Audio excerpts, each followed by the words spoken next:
الشيخ النقشبندي وبليغ حمدي. لما لحن بليغ حمدي للنقشبندي ده كان بأمر السادات.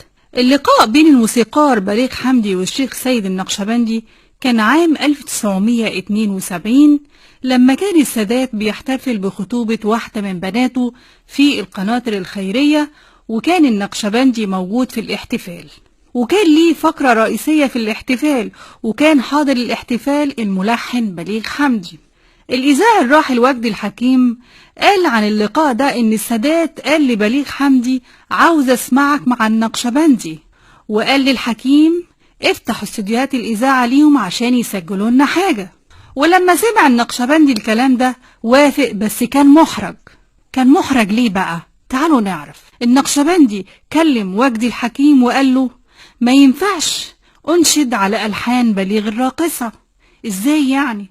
ده ألحانه كلها رقص، لأن النقشبندي اتعود على الابتهالات بطريقته ومقاماته الموسيقية اللي كان ما يعرفش غيرها ومن غير ملحن أيضا.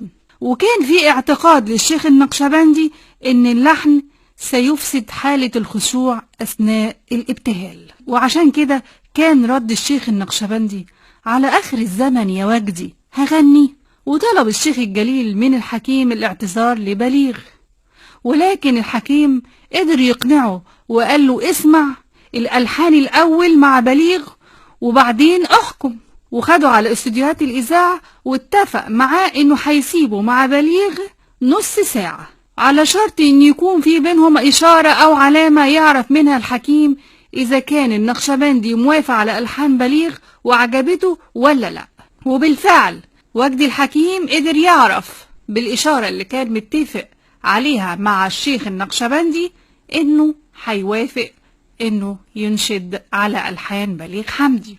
وانتهى بليغ من تلحين أنشودة مولاي اللي كانت بداية التعاون بين بليغ والنقشبندي، وظلت أنشودة مولاي علامة من علامات الإذاعة المصرية في رمضان وحتى الآن.